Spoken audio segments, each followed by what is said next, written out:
விஜய் என்ன செஞ்சாலும் நல்லது என்று நினைக்கின்ற ஒரு அட்லீஸ்ட் ஒரு 40% பீப்புள் வந்து நீங்க தமிழ்நாட்டில் இருக்காங்க.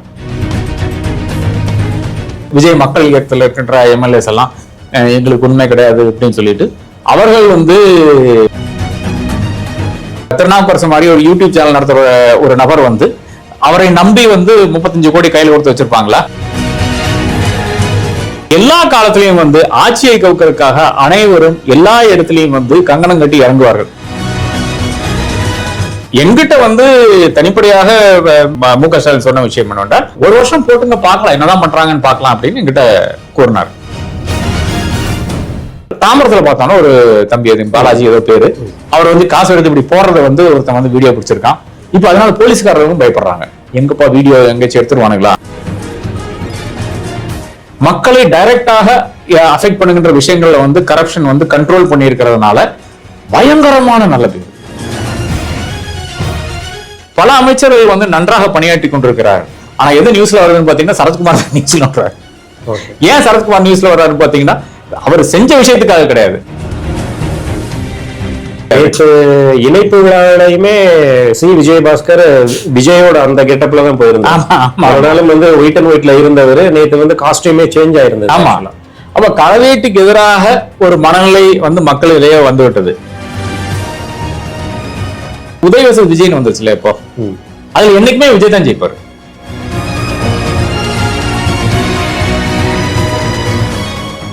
தாவேக அரசை கவிழ்க்க பேரம் நடந்தது அப்படின்னு சொல்லி ஒரு கிட்டத்தட்ட ஒரு 3 பேர் 5 பேரை அரெஸ்ட் பண்ணியிருக்காங்க. உண்மையிலேயே பேரம் நடந்ததா? ஆட்சியை கவிழ்க்க முடியுமா? ஆட்சியை கவுக்க முடியாதுங்க, அது எவ்வளவுதான். அது ஒரு வாட்டி உட்காந்துட்டாங்க அவ்வளவுதான். அப்புறம் உள்ளுக்குள்ளால ஒரு சலசலப்பு வரணும். ஏதோ ஒரு இஷ்யூல வந்து ஒரு பெரிய இப்போ வந்து இது விஜய் மக்கள் இயக்கத்தில் இருக்கின்ற எம்எல்ஏஸ் எல்லாம் எங்களுக்கு உண்மை கிடையாது அப்படின்னு சொல்லிட்டு அவர்கள் வந்து ஏதோ ஒரு பெரிய இஷ்யூ கிரியேட் பண்ணும்.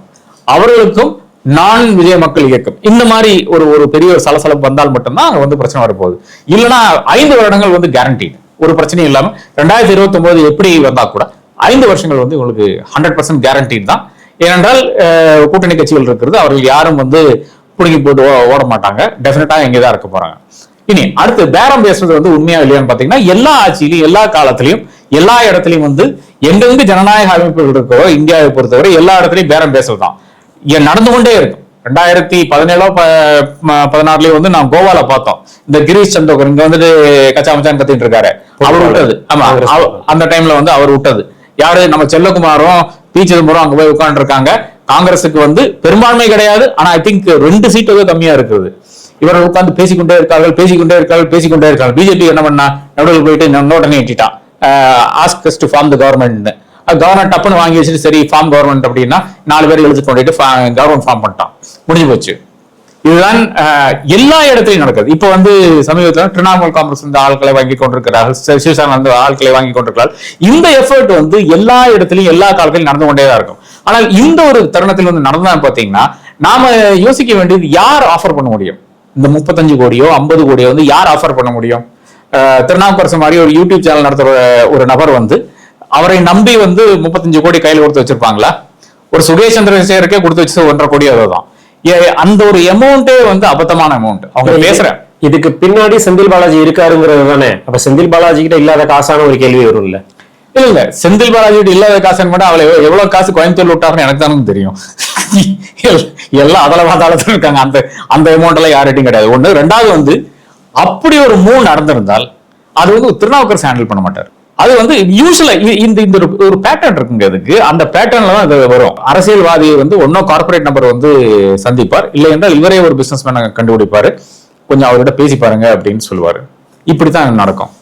அதிமுகவுக்கும் பாஜகவுக்கும் முதன்முறையாக இந்த அலையன்ஸ் பேசுறது வந்து சென்னையை சார்ந்த ஒரு ரெஸ்டாரண்ட் நடத்துறவர், பெங்களூரை சார்ந்த ஒரு பிசினஸ்மேன், 2 பிசினஸ்மேன் தான் நடத்துறாங்க, பேசுறாங்க.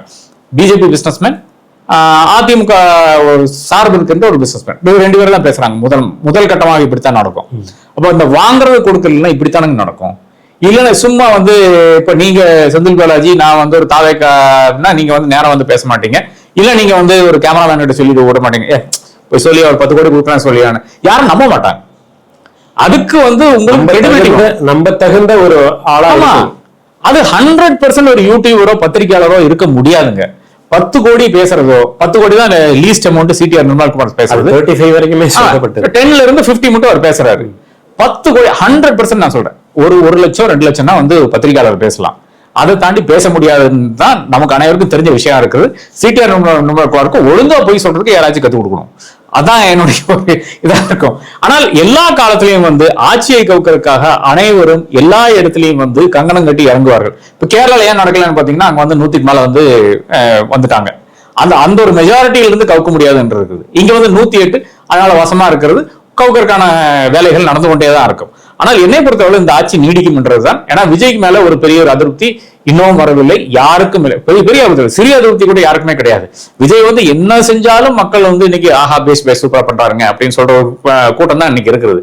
நான் இன்ஃபேக்ட் ஒரு தம்பிகிட்ட கேட்டேன், ஒரு இளைஞர் தான், அவர்கிட்ட கேட்டேன், ஏன் வீட்டுல இல்ல என்ன சொல்றாங்க, வீட்டுல அம்மா ரொம்ப ஹாப்பியா இருக்காங்க, 717 கடையை மூடிட்டாரு, டாஸ்மாக் கடையை மூடிட்டாரு. சரி, இந்த பிரச்சனையா நடக்குது, 8 ஆணவ கொலை நடந்தது, கேட்கலையா அவங்க அம்மா? இல்ல, தெரியவே தெரியாது. அப்ப விஜய் என்ன செஞ்சாலும் நல்லது என்று நினைக்கின்ற ஒரு அட்லீஸ்ட் ஒரு 40% பீப்புள் வந்து நீங்க தமிழ்நாட்டில் இருக்காங்க. அதனால இந்த ஆட்சி டெஃபினட்டாக நீடிக்கும். ஆனால் இந்த எஃபர்ட்ஸ் நடந்து கொண்டே தான் இருக்கும். அவர்களை கவுக்கக்கூடிய அந்த எஃபர்ட்ஸ் நடந்து கொண்டே இருக்கும். அது கேஸ் போடல ஒன்றும் ப்ரூவ் பண்ண முடியாதுங்க. சும்மா தேவையில்லாம ஒரு 4 பசங்களுக்கு கொண்டே உள்ள வச்சு அடிச்சா எல்லாம் என்ன பிரயோஜனம் எனக்கு புரியல.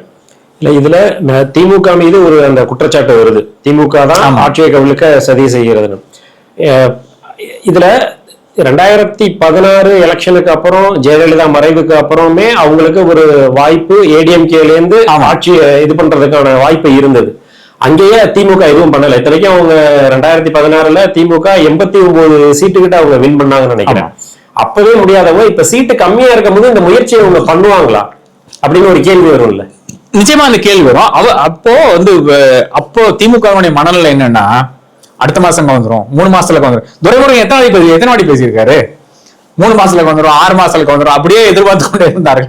2019 அது டிசால்வ் ஆயிரும், அப்ப நம்ம பாத்துக்கலாம் அப்படிங்கிற ஒரு மைண்ட் செட்ல இருந்தது. ஆமா, அந்த டைம்ல எங்க 10 கோடி எல்லாம் வேணாங்க, 5 கோடி கொடுத்தா வந்திருப்பாங்க இந்த அந்த மாதிரி தான் எம்எல்ஏஸ் இருந்தாங்க. பட் அந்த டைம்ல வந்து அவர்கள் யாருமே வந்து கொடுக்கல. அந்த டைம்ல கொடுக்கவில்லை, வாங்குறதுக்கு ரெடியா இருந்தாங்க ஆளுக்கு. விலை போறதுக்கு ரெடியாக அதிமுக எம்எல்ஏஸ் அப்ப இருந்தாங்க.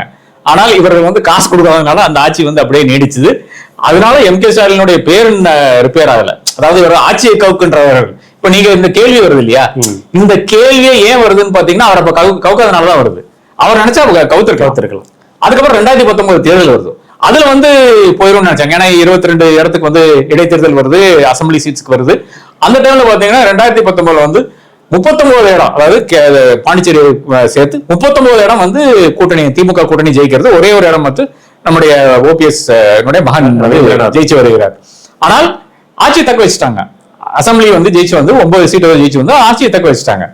அப்புறம் வந்து என்ன 2 வருஷம் தானே, சரின்னு பரவாயில்லன்னு விட்டாங்க. அதனால திமுக மறுபடியும் ஜெயிக்குது. 2019 மறுபடியும் ஜெயிக்கிறதுக்கு காரணமே அதான் இருக்கும் நினைக்கிறேன். அதே மாதிரி இப்பவும் வந்து தலைமையில் இருந்து ஒரு எஃபர்ட் எடுக்க மாட்டாங்க என்று நான் கருதுகிறேன். கீழ்மட்டத்தில இருந்து யாராச்சும் வேணா ட்ரை பண்ணலாம். இந்த மாதிரி தலைவரை வர்றாங்க, தலைவரை சொன்னாங்கன்னா அதன் பிறகு வந்து, அதாவது ஒரு ஃபீலர் விட்டு அவரை வந்து எஸ்ன்னு சொன்ன பிறகு, இன்னும் நான் கேட்கிறேன், ஒரு 15 பேர் ரிசைன் பண்ணா கூட அங்க வந்து இடைத்தேர்தல் தான் வரும். இடைத்தேர்தலில் பெரும்பாலானத்துல விஜய் தான் ஜெயிக்க போறாரு. அது தெரிஞ்ச ஒரு தலைமை அப்படி பண்ணாது. அது மு.க. ஸ்டாலின் மாதிரி ஒரு 50 வருஷம் அரசியல் இருந்த நபர் இந்த மாதிரி மிஸ்டேக் பண்ண மாட்டாரு. இல்ல, இப்ப நீங்க சொன்னபடி அப்ப வந்து 2 மாசத்துல எப்படி டிசால்வ் ஆயிரும், அடுத்த ஒரு 2 மாசத்துல ஆயிரும்னு தள்ளி போட்டு போயிருந்தாலும் கூட, இப்ப நீங்க சொன்னபடி இப்ப தாவேக அரசு, விஜய் அரசு 5 வருஷம் வித்ஸ்டாண்ட் பண்ணும் நீங்க சொல்றீங்க இல்லையா? அப்ப இந்த 5 வருஷமே எதிர்கட்சி வரிசையில இருந்து செயல்படுவதற்கு தான் திமுக முடிவு செய்திருக்கா, இல்ல ஆட்சி கவிழ்க்க திமுக முயற்சி மேற்கொள்ளுது அப்படிங்கிறத நம்ம இந்த இடத்துல புரிஞ்சுக்க தானே வேணும். இல்ல, என்னை பொறுத்தவரை வந்து அவங்க ஒரு டிசிஷன் எடுக்கல. இனியும் ஆட்சியை கவுக்கணுமா வேண்டாமாங்கிற டிசிஷன் வந்து தலைமை வந்து இன்னும் எடுக்கல. திமுக தலைமையே எடுக்கல. எங்கிட்ட வந்து தனிப்படையாக மு.க. ஸ்டாலின் சொன்ன விஷயம் என்னன்னா, இந்த மாதிரி 1 வருஷம் போட்டுங்க பார்க்கலாம், என்னதான் பண்றாங்கன்னு பார்க்கலாம் அப்படின்னு எங்கிட்ட கூறினார். அப்ப அவரை பொறுத்தவரை ஸ்டேட்மெண்ட் எல்லாம் விட்டா கூட ஒரு 1 இயர் தான் அவங்க ஒரு அசஸ்மெண்டே நடத்துவாங்க. இப்ப அவங்க கட்சி பணிகளில் வந்து ரொம்ப தீவிரமா இருக்காங்க. அது கீழ்மட்டத்துல வந்து பிரச்சனைகள் இருக்கிறது, அதை வந்து எப்படி சால்வ் பண்றது, மாவட்ட செயலாளர்கள் எல்லாம் வந்து பயங்கரமா பூந்தாடி இருக்காங்க. அதாவது இந்த ஜெரி மேட்ரிக்ஸ் அசாம்ல வந்து இந்த வரையறை மாத்திருக்காங்கல்ல, டீலிமிட்டேஷன்ல மாத்திருக்காங்க, ஏறதாலும் அதே மாதிரி தான் இங்க வந்து மாவட்ட செயலாளர்கள் மாத்தி வச்சிருக்காங்க. அவர்களை சார்ந்த நபர் வந்து ஜெயிச்சு வரணும்னு சொல்லிட்டு இந்த மாதிரி பண்ணியிருக்காங்க. அதையெல்லாம் வந்து சீர்பார்த்து அதன் பிறகுதான் கட்சியிலிருந்து வேற விஷயங்கள் எல்லாம் அதை தாண்டின விஷயங்கள்லாம் அதன் பிறகுதான் பார்ப்பாங்க. என்னை பொறுத்தவரை 2029 தான் ஒரு இலக்காக இருக்கும் என்று நான் கருதுகிறேன். லோக்சபா எலெக்ஷன்ல வந்து எப்படி வருகிறது, அப்படி அதுல வந்து இப்போ வந்து சமமா வந்து விட்டால், இல்லை என்றால் கொஞ்சம் தேவைக்கு அதிகமா வந்து இவர்கள் கொஞ்சம் கம்மியா வந்து விட்டால் அதன் பிறகு பெரிய பெரிய விளையாட்டுகள் நடக்கும் என்று நான் கருதுகிறேன். ஏனென்றால் இன்னும் அதன் பிறகு ஒரு 2 வருஷத்துல வந்து மறுபடியும் இது நம்மளுடைய இப்போது புரிதலா இருக்கு. இனி இப்ப டீலிமிட்டேஷன் வந்து இல்லை என்றால் ஒன் நேஷன் ஒன் எலெக்ஷன் வந்து 2029 எல்லா தேர்தலும் வருமானம் சொல்ல முடியாது. அவங்களை பொறுத்தவரை வந்து இப்போ திடீர் என்று கவுக்க வேண்டிய அவசியமோ, இல்லை என்றால் திடீர் என்று ஒரு பெரிய ஒரு மூவ் பண்ண வேண்டிய அவசியமோ இன்னைக்கு வந்து திமுக காணவில்லை என்பதுதான் நான் அறிகின்ற விஷயமா இருக்கிறது.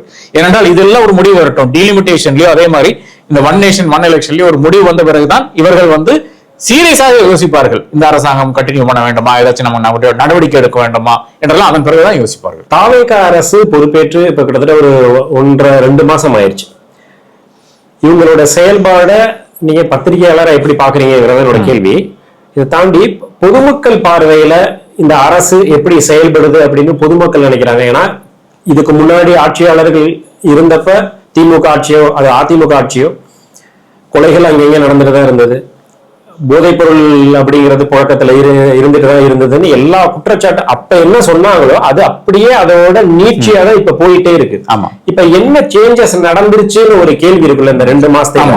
அப்ப விஜய் மீது எந்த அதிருப்தியுமே வரல அப்படின்னா போன ஆட்சியாளர்கள் மீது வந்த அதிருப்தி ஏன் இந்த 2 மாசத்துல மக்களுக்கு விஜய் மீது வரல? ஊழல் வந்து 2 விதமா இருக்குங்க.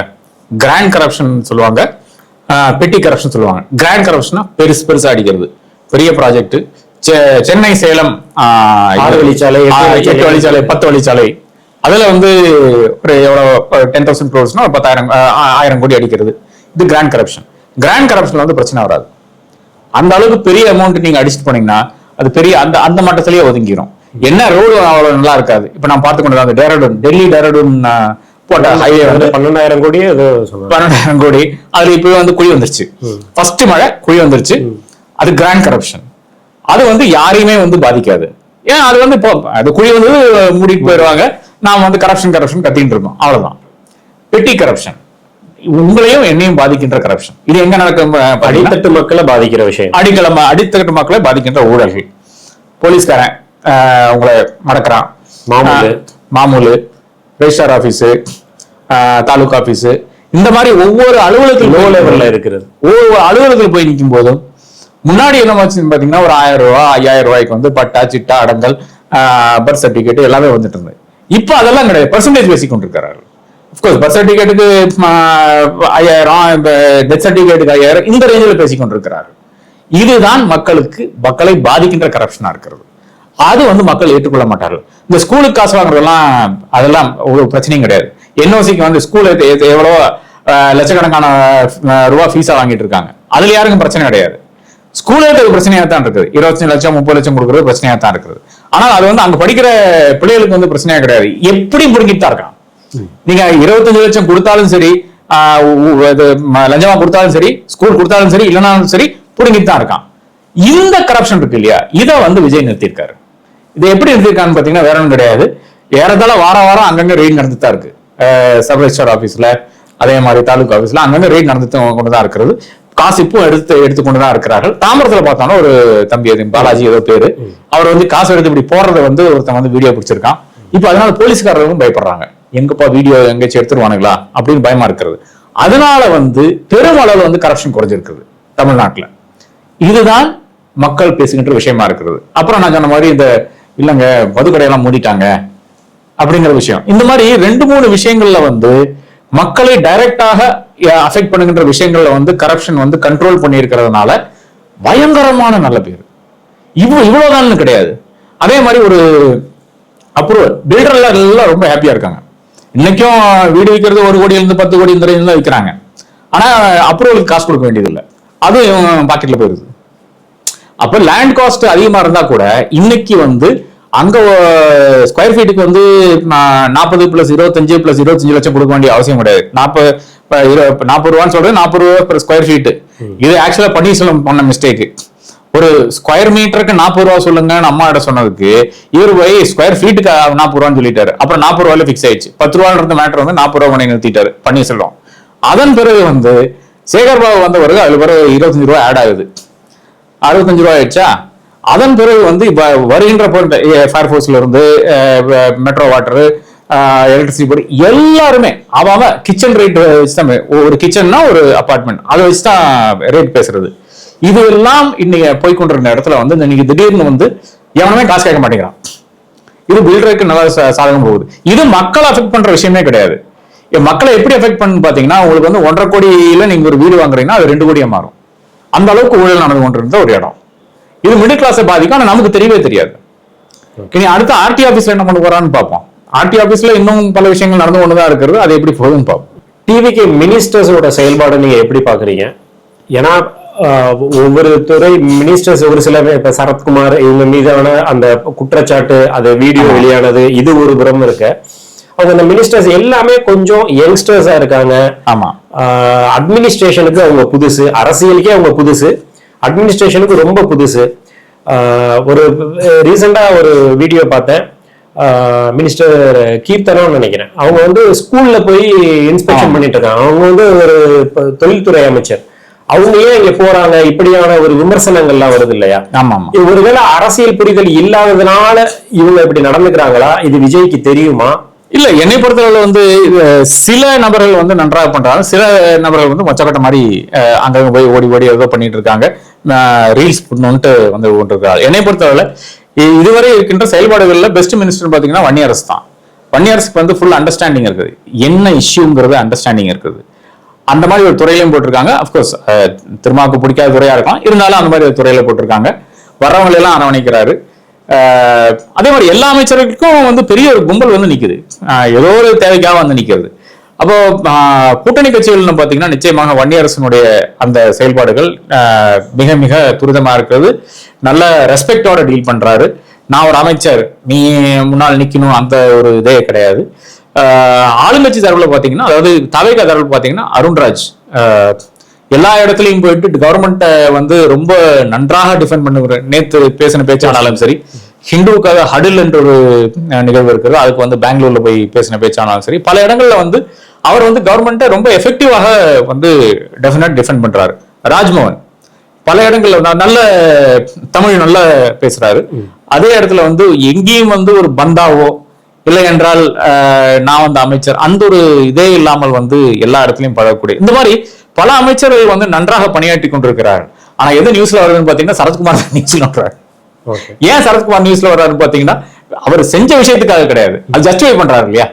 குழந்தைக்காக நான் வந்து மாத்திரை படிச்சு எவங்க நம்ப அப்படி பண்றதுதான் பிரச்சனை. இன்ஃபேக்ட் நான் ஒரு வீடியோ போட்டேன், ஏன் இதெல்லாம் பண்ணாதீங்க, ஒரு கிரைசிஸ் பியான்னு சொல்லிட்டு ஒருத்தனை வச்சிருங்க. ஒருத்தனை இல்ல, லைக் அதுக்குன்னே ஆட்கள் இருக்காங்க, நம்மளால செய்ய முடியாத இந்த விஷயத்த பல நபர்கள் இருக்கிறார்கள், அதை நீங்க வச்சிருங்க.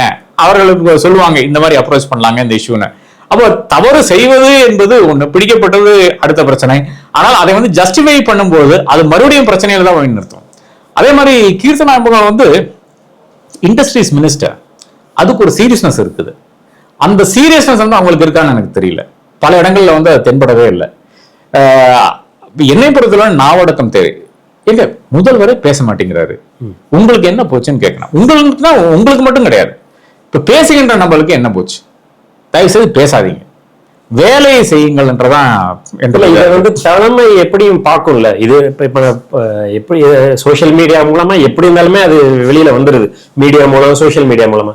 இப்ப இது தலைமைக்கு போகும்போது நீங்க இப்படி நடந்துக்கணும், நம்ம புதுசா ஆட்சிக்கு வந்திருக்கோங்கிற ஒரு அறிவுறுத்தல்கள் எல்லாம் வழங்கப்படாதா? அந்த ஒரு இன்சிடென்ட் நடக்குது, கீர்த்தனாங்கிற ஒரு மினிஸ்டருக்கு ஒரு தடவை ஒரு இன்சிடென்ட் நடக்குது, அவங்க அதுல இருந்து ஓகே இதுல இருந்து நம்ம இப்படி எல்லாம் இருந்துக்கணும்னு தலைமை அறிவுறுத்தி இருக்குன்னு செயல்படாம இது ஏன் தொடர்கதை ஆயிட்டே இருக்கு? இல்ல, அவர்களை வந்து ஒன்னும் பெருசா யாரும் அந்த மாதிரி ஒரு அட்வைஸ் கொடுக்கலன்னா. ஆமா, எனக்கு தெரிஞ்ச ஒரு இடத்துல வந்து ஒரு இன்சிடென்ட் நடக்குது, அந்த ஸ்பாட்டுக்கு வந்து அமைச்சர் செல்லவில்லை. இத்தனைக்கு என் நண்பர் ஒருத்தர் கூப்பிட்டு சொல்றாரு, போனா நல்லா இருக்கும், ஆனா நீங்க போகணும்னு சொல்ல, நீங்க அங்க இருந்தா நல்லா இருக்கும் அப்படின்னு சொல்றாரு. இவர் இல்ல மானிட்டர் பண்ணிட்டு இருக்கேன் அப்படின்னு சொல்லிடுறாரு. அதற்கு வந்து சிஎம் கூட்டு சொல்லியிருக்காரு, நீங்க அங்க போகணும் அப்படின்னு வந்து கொஞ்சம் காட்டமாவே சொல்லியிருக்காருன்னு கேள்விப்படுறேன். அப்போ ரொம்ப முக்கியமான விஷயங்கள் மட்டும்தான் அவர்களால் வந்து சிஎம்ஓனால டீல் பண்ண முடிகிறது. முன்னாடி என்ன பாத்தீங்கன்னா அதிகாரிகளே கூப்பிட்டு பேசிடுவாங்க, செக்ரட்டரிஸ் கூப்பிட்டு பேசுவாங்க. இப்போ ஒரு இஷ்யூ இருக்கும்போது தாராளமாக முக ஸ்டாலின் சொன்ன உடனே வந்து தினேஷ் வந்து கூப்பிட்டு சொல்லிடுவாரு, இந்த மாதிரி தலைவர் விரும்புறான்னு சொல்லிட்டு சொல்லிடுவார். என்ன இஷ்யூ இருந்தாலும் ஃபர்ஸ்ட் அங்க தகவல் போயிடும். முக ஸ்டாலினுடைய செட்டப்ல வந்து அவர்களுக்கு இம்மீடியட்டாக தினேஷ்க்கும் அவருக்கு வந்து தகவல் போயிடும். தகவல் போனோம்னா வந்து இம்மீடியட்டாக அவர் வந்து இன்ஸ்ட்ரக்ஷன் கொடுத்துருவாரு. இன்ஸ்ட்ரக்ஷன் கொடுத்தோம்னா அமைச்சர் போறாரோ இல்லையோ, அமைச்சர் வந்து என்ன பண்ணிட்டு இருக்காரோ இம்மீடியட்டா வந்து துறை சார்ந்த செக்ரட்டரி போயிடுவாங்க. ஆமாமா, கூட்டு சொல்லிடுவாங்க, இம்மீடியட்டா கூட்டு சொல்லிடுங்க, நீங்க போய் நின்றுங்க அப்படின்னு சொல்லிடுவாங்க. எந்த ஒரு விபத்து இந்த மாதிரி விஷயங்களுக்கு அங்க நீங்க இருக்கணுங்கிறது தான் முக்கியமான விஷயம். ஏன்னா வேலை ஓடாதுங்க. ரேங்கிங் ஆபீசர் இல்லைன்னா டிஸ்ட்ரிக்ட் கலெக்டர் வந்து நிப்பாரு, செக்ரட்டரி வந்து இல்லைங்க செக்ரட்டரி தான் ஆர்டர் கொடுக்கணும், நான் ஆர்டர் கொடுக்க முடியாதுன்னு. அப்ப அமைச்சர் இருக்கும்போது அந்த பிரச்சனைகள் எல்லாம் தாண்டி போயிடும் நான் கருதுகிறேன். அந்த ஒரு இன்எக்ஸ்பீரியன்ஸ் வந்து இங்க டெஃபினட்டா தெரியுது. அது போக போக சரியாவே என்று நான் கருதுகிறேன். ஏன்னா பெருசா ஒன்றும் வெடிக்கலைங்க தமிழ்நாட்டுல. அது வந்து ஆண்டவன் புண்ணியமோ இயற்கையினுடைய புண்ணியமோ என்ன இருந்தாலும் அப்படியே போய்கொண்டிருக்கிறது நான் கருதுறேன். தாவேகால விஜய் அப்படிங்கிற ஒரு நபர் திமுகவை விமர்சிக்கிறார், தலைவரா முதலமைச்சரா திமுக தலைவரை விமர்சிக்கிறார், உதயநிதியை விமர்சிக்கிறார்னு நம்ம எடுத்துக்கிட்டோம்னா கூட அதை ஓரளவுக்கு புரிஞ்சுக்க முடியுது. அதை தவிர்த்து தாவேகால ஆதவ அர்ஜுனா வந்து ஸ்டாலினுக்கு எதிராகவும் சரி, திமுகவுக்கு எதிராகவும் சரி, குறிப்பா உதயநிதிக்கு எதிராக ரொம்ப காட்டமான சொற்களை பயன்படுத்துறாரு. அவங்களுக்கு எதிராக பேசுறாலே ரொம்ப டெம்பர்ல இருக்காரு. இதுக்கு என்ன ரீசனா இருக்க முடியும்? பர்சனல் தானுங்க. அவர்கள்லாம் ஒரு காலத்துல நம்புறது நண்பர்கள் தானே, எல்லாமே ஒன்னா தானே பயணித்தார். 2021 தேர்தலில் வந்து நான் ஆதவ அர்ஜுனா வந்து ரெசிடென்சியில இங்க கோயம்புத்தூர்ல பாக்குறேன். அப்பா அவர் கூட இருக்கின்ற ஒரு வட்டாரம் இருக்குது. பாக்கி பேரோட பேர் சொல்ல வேண்டிய அவசியம் இல்லை. அதன் பிறகு பார்க்கும்போது அதே நபர்கள் வந்து இன்னைக்கு வந்து சாடி விடுகிறார்கள் இகேன்ஸ்ட் அந்த லெவல்ல தான் இருக்காங்க. அப்ப அது ரொம்ப பர்சனலான ஒரு விஷயமா தான் நான் பாக்குறேன். அப்ப 2021 என்ன ப்ராமிஸ் பண்ணாங்கன்னு எனக்கு தெரியாது. அத ப்ராமிஸ் நடக்கவில்லை. அப்ப நான் வந்து பழி வாங்கி தான் ஆவேன்னு சொல்லிட்டு ஒருத்தர் வந்து கங்கணம் கட்டி இறங்கிட்டாரு. விசி கேட்க போறாரு, விசிகேல வந்து சீட் கேட்கிறாரு. சீட் வந்து விழுப்புரம் ஆக்சுவலா கொடுத்தது அவருக்கு. அதன் பிறகுதான் இங்க திமுக வந்து இல்லைங்க அவரை நிறுத்த வைக்காதீங்கன்னு சொல்றது, அவர் வந்து நிற்கல. அப்புறம் அப்ப அது அடுத்த பெரிய காண்டாகுது. அதன் பிறகு கட்சி கொடுத்தோம் நீங்க தடுத்துட்டீங்களே அப்படிங்கிற அதன் பிறகுதான் இங்க வந்து சேர்றாரு. இப்ப அவர் வந்து அமைச்சரா இருக்கு, என்ன பண்ணுன்னு தெரியல. இப்ப பேசத்தான் முடியும். ஏனென்றால் ஒரு ஜெயில பிடிச்சி போடுறக்கோ ஏதாச்சும் பண்ணாங்கன்னா அதுக்கப்புறம் ரொம்ப விபரீதமாக இப்ப போயிடும். ப்ரூஃப் தேவைப்படுது, பல விஷயங்கள் இருக்கு இல்லையா? அப்ப அதெல்லாம் வைத்து அதன் பிறகு செய்ய வேண்டிய ஒரு விஷயத்த வந்து இன்னைக்கு வந்து அந்த ஆங்கர் வந்து அவர் வந்து சொற்களில் வந்து இப்படியே வெளியிட்டு கொண்டிருக்கிறார். எத்தனை நாள் தாங்கும் தெரியாதுதான். இப்ப திமுக இருந்த கூட்டணி கட்சிகள் எல்லாமே ஜனாதிபதி ஆட்சி வந்துடக்கூடாதுன்னு சொல்லி இது எல்லாமே கிட்டத்தட்ட ஒரு பழைய ஸ்டோரி தான். அப்படின்னாலும் கூட திமுக கூட்டணியிலிருந்து தாவேகாக்கு ஆதரவு தெரிவிக்கிறாங்க, கேபினெட்ல மினிஸ்ட்ரி வாங்கிக்கிறாங்க. இதெல்லாம் கிட்டத்தட்ட ஒரு லாஸ்ட் ஒரு 2 monthsல நடந்த விஷயங்கள். நம்ம கூட ரீசெண்டா வைகோவோட அந்த செயல்பாடு அப்படிங்கிறது வந்து மாறி பேசினது, அவரோட டாக்ஸ் வந்து விஜய் வந்து எனக்கு உறுதி கொடுத்தாருன்னு சொன்னது, அதுக்கப்புறம் இல்ல நான் வந்து விஜய் கிட்ட கேட்டேன்னு சொன்னது, ஒரு மூத்த அரசியல்வாதியா வைகோவோட செயல்பாடு அப்படிங்கிறது வந்து எப்படி? இல்ல ரொம்ப வருத்தத்துக்குரிய செயல்பாடாக தான் இருக்குது. என்றால் அவர் தான் விஜய் வந்து எக்ஸ்போஸ் பண்ணாரு. முதல் கட்டமாக 2 பேர் ரிசைன் பண்ணாருன்னு அப்படின்னு சொன்னதே விஜய் தான் அப்படின்னு அவர் சொல்றாரு. அவரு சொன்னதுல வந்து அது அப்புறம் வந்து அடுத்த நாள் வந்து இல்ல அவரு சொல்லல, நான் வந்து இந்த மாதிரி சொன்னேன், அவங்க ரிசைன் பண்ணாங்கன்னா நீங்க வந்து கேம்பெயின் பண்ணுவீங்களா, இந்த மாதிரி. அது என்னை பொறுத்தளவு தேவையற்ற பேச்சு. 2 பேர் ஜெயிச்சு வந்துட்டாங்க, அதெல்லாம் திரைமறைவில் நடக்க வேண்டிய விஷயங்கள். நீங்க ரிசைன் பண்றீங்களா ரிசைன் பண்ணவில்லையான்ற அதை பேச வேண்டிய அவசியம் என்னன்னு பாத்தீங்கன்னா திமுக மேல அந்த அளவுக்கு காழ்ப்புணர்ச்சி வந்து வைகோக்கு இருக்கிறது. அது இன்னும் தீரவில்லை. என்னை பொறுத்தவரை இவங்க என்ன சொல்றாங்க, எங்களுடைய சின்னத்தில் நிக்கணும், எங்களுடைய சின்னத்தில் நிக்கணும். என்ன சின்னங்க? பம்பரம் சின்னம் தானே, கிடைக்குமா உங்களுக்கு? 4 இடத்துல நின்னீங்க, 4 இடத்துல உங்களுக்கு பம்பரம் சின்னம் கிடைக்குமா? கிடைக்காது. ஏன் கிடைக்காது? நீங்க ஸ்டேட் ரெகனைஸ் பார்ட்டி கூட கிடையாது. ஒரு காலத்துல இருந்தீங்க, அப்போ வந்து கிடைச்சிருக்கு.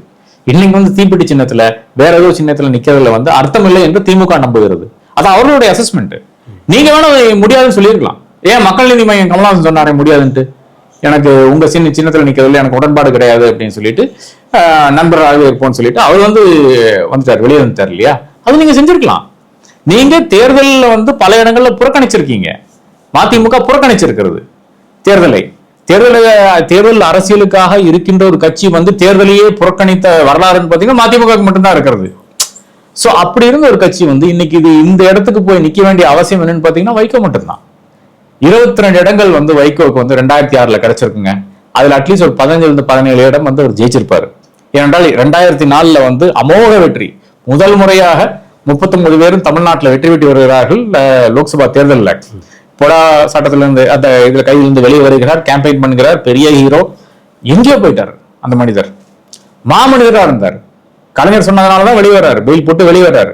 2026 கலைஞர் காலவாரி விடுறாரு. அதுதான் அதுல இருந்து அப்படியே அந்த கட்சிக்கு அப்படியே வந்து நெகட்டிவ் தான். அப்படியே போயிட்டு அதிமுகவை சேர்றாரு. அதோட முடிஞ்சு போச்சு இந்த கட்சி.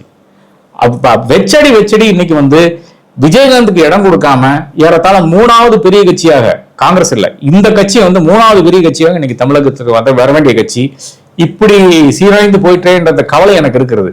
ஏன்னா ஆரம்ப காலத்துல இருந்தே வந்து படித்தவன்.